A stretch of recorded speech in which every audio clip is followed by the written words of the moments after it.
জয়গুরু। বন্ধুরা, আজকে আমি এমন একটি সমস্যা নিয়ে কথা বলবো, যে সমস্যাটি আপনারা অনেকেই ফেস করতেছেন। কিন্তু এটা যে একটা সমস্যা, এটা যে একটা মানসিক সমস্যা, হয়তো সেই বিষয়টি আপনারা অনেকেই বুঝতে পারতেছেন না। আজকে আমি সেই বিষয়টি নিয়েই কথা বলবো। গতকালকে এক পেশেন্ট আমার কাছে কাউন্সেলিং করবে, সেই জন্য সে কল করে সে আর কোনো কথা বলতে পারতেছে না। আমি হ্যালো হ্যালো করতেছি, সে কোনো কথা বলতে পারতেছে না। আমি তাকে বললাম যে কি ব্যাপার, আপনি কথা বলেন না কেন? পরে দেখি সে কথা বলতেছে, কিন্তু তার কথা আটকে যাচ্ছে। সে আমাকে বলতেছে, স্যার আপনি আমাকে একটু সাহস যোগান, আমি আপনার সাথে কথা বলতে ভয় পাইতেছি। আমি বললাম কেন? তখন তাকে আমি রিল্যাক্স করলাম। আমি একটু কথা বলে তাকে একটু হাসানোর চেষ্টা করলাম এবং তাকে সাথে সাথে রিল্যাক্স করে দিলাম। তখন তাকে আমি জিজ্ঞেস করলাম, কি ব্যাপার, আপনি এত ভয় পাইতেছেন কেন আমার সাথে কথা বলতে? তখন সে আমাকে বলতেছে, স্যার আমার সমস্যাই তো এইটা, আমি কথা বলতে পারি না। আমি দীর্ঘ 1 বছর যাবত আপনার চ্যানেলের ভিডিওগুলো দেখতেছি, আমি কত সাহস করতেছি, প্রতিদিন কত প্রিপারেশন নিতেছি, আপনার সাথে আমি কথা বলবো, এই কাউন্সেলিং এর বিষয়ে আপনার সাথে আমি কথা বলবো, কিন্তু স্যার এই পর্যন্ত আমি কল করতে পারি নাই। আজকে সাহস নিয়ে কল করলাম, তারপর আপনি খেয়াল করেছেন যে আমার কথা মুখ দিয়ে বের হইতেছিল না। আমি তখন তাকে বললাম, ঠিক আছে আপনি ইজিলি আমার সাথে কথা বলুন। তাকে কিছু মজার কথা বলে আমি ওই সময় তাকে রিল্যাক্স করে দিলাম। পরে আমি বললাম যে হ্যাঁ আপনি বলুন যে আপনার কি কি সমস্যা হচ্ছে। এবার সে যে সমস্যাগুলোর কথা আমাকে জানিয়েছে, সেই সমস্যাগুলোর কথাই আপনাদের আমি জানাইতেছি। আপনারা একটু ভালো করে মিলিয়ে দেখুন এই সমস্যাগুলো আপনাদের হচ্ছে কিনা। ভালো করে মিলিয়ে দেখুন। 3-4 জন লোক এক জায়গায় বসে আছে, সেখানে আপনাকে যাইতে হবে, আপনাকে কিছু কথা বলতে হবে, কিন্তু আপনি সেখানে যাইতে পারতেছেন না। আপনার অস্থির অস্থির লাগতেছে, শরীরটা প্রচন্ড রকমের গরম হয়ে যাচ্ছে, মাথায় চাপ সৃষ্টি হচ্ছে, পালপিটেশন বেড়ে যাচ্ছে, বুকটা ধরফর ধরফর করে কাঁপতেছে। একটা প্রোগ্রাম আছে, স্টেজে উঠে সেখানে আপনাকে কিছু কথা বলতে হবে।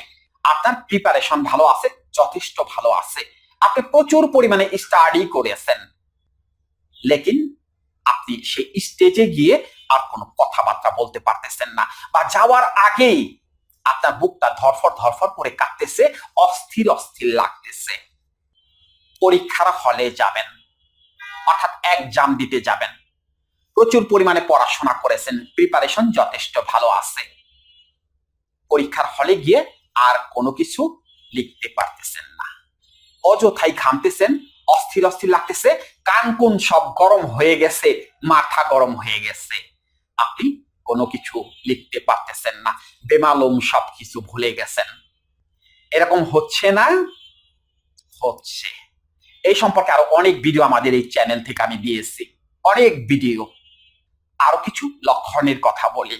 দূরে কোথাও যাবেন, গাড়িতে যেতে হবে, যাওয়ার আগেই মনে মনে চিন্তা করতেছেন, যদি একটা সমস্যা হয়ে যায়, যদি গাড়িটা অ্যাক্সিডেন্ট হয়ে যায়, বা আমি সেখানে গিয়ে করবোটা কি, সেখানে অনেক লোকজন থাকবে, সবাই যদি আমার দিকে একটু অন্যভাবে তাকায়, আমাকে যদি সবাই অবহেলা করে, আমাকে যদি কেউ একটা খারাপ কথা বলে, বাস এরকম নেতিবাচক চিন্তা একের পর এক মনের মধ্যে আসতেছে, আর আপনার শরীর প্রচন্ড রকমের গরম হয়ে যাচ্ছে, মাথায় প্রচন্ড রকমের চাপ সৃষ্টি হচ্ছে, পালপিটেশন বেড়ে গেছে।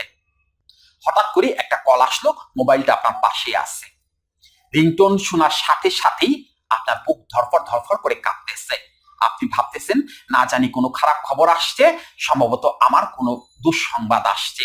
বাস এরকম নেতিবাচক চিন্তা করে আপনি অস্থির হয়ে গেছেন, আপনি কলটা রিসিভ করার সাহসটা পর্যন্ত পাচ্ছেন না। এরকম হচ্ছে না? এরকম হচ্ছে। আপনি কি করতেছেন? কারোর সাথে মিশতেছেন না, এই যে এই ভয়ে, এই যে আপনি কথা বলতে পারেন না, নিজেকে প্রেজেন্ট করতে পারেন না, এই ভয়ে আপনি কারোর সাথে মিশতে পারতেছেন না, একা একা থাকতেছেন, কোথাও যেতে পারতেছেন না, ওই যে সমস্যা আছে সেই জন্য কোথাও যেতে পারতেছেন না, একা ডিপ্রেশনে তিলে তিলে শেষ হয়ে যাচ্ছেন, তিলে তিলে শেষ হয়ে যাচ্ছেন। আপনার ভালো সম্ভাবনাগুলো আস্তে আস্তে মৃত্যুবরণ করতেছে। অর্থাৎ আপনার মধ্যে ক্রিয়েটিভ চিন্তা আছে, কিন্তু আপনি সেগুলোকে কাজে লাগাইতে পারতেছেন না।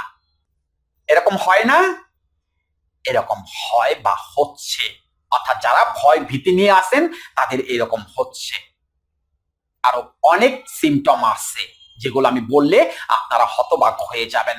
আরো অনেক কিছু আমি জানি আপনাদের সম্পর্কে, অর্থাৎ যারা এই সমস্যায় আছেন তাদের সম্পর্কে আমি আরো অনেক কিছু জানি, বলে দিতে পারবো। আর বলার দরকার নাই, যেটুকু বলছি আপনারা বুঝে ফেলছেন যে আপনাদের এই সমস্যাগুলো হয় বা হচ্ছে। এখন কথা হলো কেন হচ্ছে? নার্ভাসনেস থেকে। অর্থাৎ আপনি অতিরিক্ত নার্ভাস, মনের দিক থেকে অতিরিক্ত দুর্বল, আত্মবিশ্বাস লোয়ারে চলে গেছে। অর্থাৎ আপনার যে আত্মবিশ্বাস আছে সেই আত্মবিশ্বাস বা কনফিডেন্স লেভেল জিরোতে চলে আসছে, যার কারণে আপনি নিজেকে মেলে ধরতে পারতেছেন না। এখন কথা হলো সমস্যার সমাধানটা কি? এই যে সমস্যাটা, এই সমস্যার সমাধানটা কি? ওষুধ। ওষুধ যদি খাওয়াই দেওয়া হয় আপনি সমস্যার সমাধান করে ফেলতে পারবেন? ভিটামিন সমৃদ্ধ খাবার খাওয়াইলেই আপনার এই মনের সমস্যার সমাধান হয়ে যাবে? প্রচুর পরিমাণে বুস্টার পাওয়া যায়। আমরা যারা জিম করি তারা জানি যে বুস্টার কি। সেই বুস্টার পাওয়া যায় শরীরে শক্তি বৃদ্ধি করার জন্য, কিন্তু সেটা খেলেই সমস্যার সমাধান হয়ে যাবে? না, হবে না। ডাক্তার দেখায় চিকিৎসা করালে কি সমস্যার সমাধান হয়ে যাবে? না, হবে না। কেন হবে না? কারণ সমস্যাটা হলো আপনার মন থেকে হচ্ছে, আপনার মনের দুর্বলতার কারণে হচ্ছে, অহেতুক ভয় ভীতির কারণে সমস্যাটা হচ্ছে। এখন এটা কি এমনিতেই হয়ে গেছে? না, এটা এমনিতে হয়নি, এটা হয়েছে অনেক আগে থেকেই।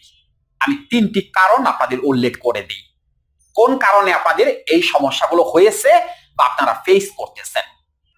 প্রথম কারণটি হলো ছোটবেলায় যারা ফ্যামিলির চাপে থাকে, অর্থাৎ যে বাচ্চারা ফ্যামিলিতে খুব ভয় ভীতির মধ্যে বড় হয়, পারিপার্শ্বিক চাপ, মানসিক চাপ, ফ্যামিলিতে ঝগড়াঝাটি লেগেই আসছে, অভাব অনটন এগুলো দূর হচ্ছে না, যার কারণে ওই বাচ্চার মধ্যে এক ধরনের চাপ সৃষ্টি হচ্ছে, সে নিজেকে রিল্যাক্স করতে পারতেছে না। ওই ভয়টাই বড় হয়ে একটা পর্যায়ে তাকে এই পর্যায়ে নিয়ে এসেছে। তার মধ্যে অলসতা সৃষ্টি হয়েছে, কাজ দেখলেই তার ভয় লাগে, মানুষের সাথে সে মিশতে পারে না। এটা ওই ছোট সময় থেকেই হয়েছে।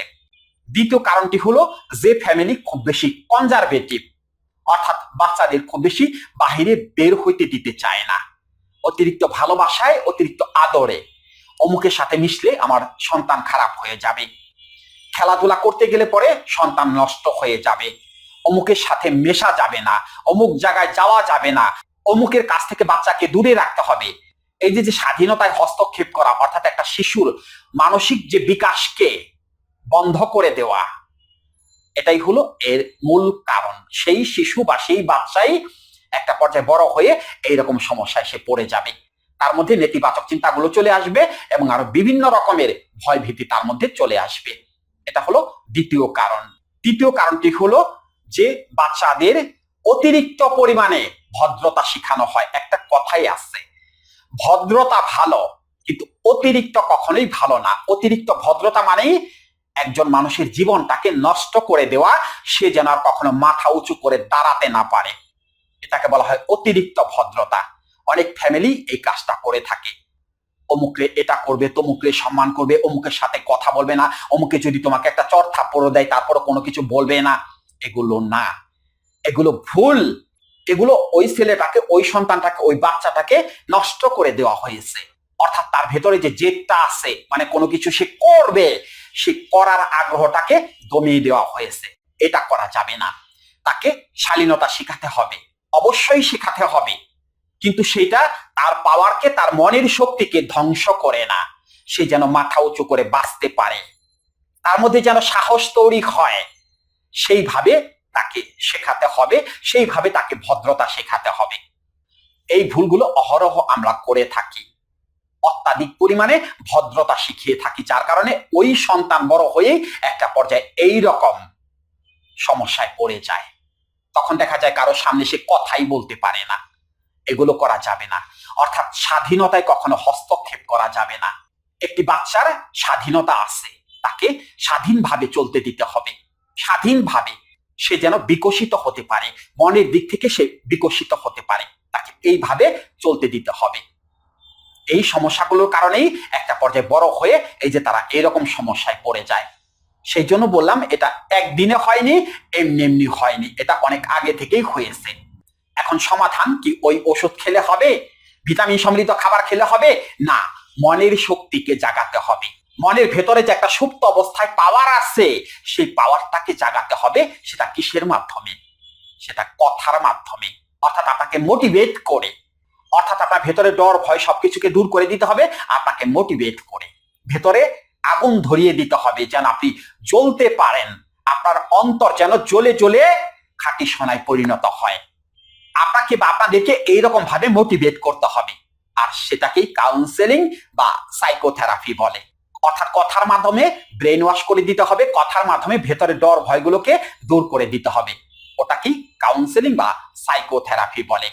ওইটা কিভাবে করতে হয়, অর্থাৎ আমরা কিভাবে সেই কাউন্সেলিংটা করিয়ে থাকি? আমাদের কাউন্সেলিং হয় অনলাইন কাউন্সেলিং কোর্স, অর্থাৎ দেশে বা দেশের বাইরে যে যেখানেই আছেন সেখানে একটা নীরব জায়গা বেছে নেবেন, যেখানে কোনো লোকজন থাকবে না। ওই সময়টাই যেন আপনাকে কেউ বিরক্ত না করে, যেহেতু মন নিয়ে কাজ করা হবে, সেই জন্য ওই সময়টাই যেন আপনাকে কেউ বিরক্ত না করে, এমন একটা জায়গা আপনাদের বেছে নিতে হবে। তারপরে চোখ দুটোকে বন্ধ করে এই যে এখন যেভাবে কথা শুনতেছেন কানে হেডফোন দিয়ে, তখন ঠিক এরকম ভাবে কথা শুনবেন। তখন কথায় কি হয়, কি বলা হবে আপনাকে, আপনার ভেতর কিভাবে পরিবর্তন হবে, আপনি একদিন পরেই টের পাবেন। সাহস কোথা থেকে আসে, ওটাকেই কাউন্সেলিং বলে। কোনো জাদু টোনা মন্ত্র তাবিজ কবজ কোনো কিছু না, শুধুমাত্র আপনার সাথে আধা ঘন্টা কথা বলা হবে। প্রতিদিন আধা ঘন্টা কথা বলা হবে, 7 দিন কথা বলা হবে। অর্থাৎ আমাদের কোর্সটা হয় 7 দিনের কাউন্সেলিং কোর্স, প্রতিদিন আধা ঘন্টা করে। কিভাবে যোগাযোগ করে এই কোর্সটি আপনারা করবেন? আমাদের স্ক্রিনে দেওয়া যে নাম্বারটা আছে, যারা বাংলাদেশে আছেন তারা সরাসরি আমাদের সেই নাম্বারে কল করে এই কাউন্সেলিং কোর্সটি করতে পারবেন। আর যারা দেশের বাইরে আছেন, অর্থাৎ আমার প্রবাসী বন্ধুরা যারা আছেন, তারা আমাদের স্ক্রিনে দেওয়া হোয়াটসঅ্যাপ বা ইমো নাম্বারে কল করে এই কাউন্সেলিং কোর্সটি করতে পারবেন। আপনাকে করতেই হবে, আমাদের কাছ থেকে করতে হবে এমন কোনো কথা নেই। যেখান থেকে পারেন, যাকে আপনাদের ভালো লাগে সেখান থেকে কাউন্সেলিং কোর্সটি করে নিয়েন। তা না হলে এই সমস্যার কিন্তু সমাধান আপনি করতে পারবেন না। এর কিন্তু কোনো ঔষধ নাই। এটা কিন্তু মনের রোগ, এটা কিন্তু মনের সমস্যা। অতএব এই সমস্যা সমাধানের জন্য কিন্তু কোনো ঔষধ হয় না। এই বিষয়টা খেয়াল রাখার চেষ্টা করবেন।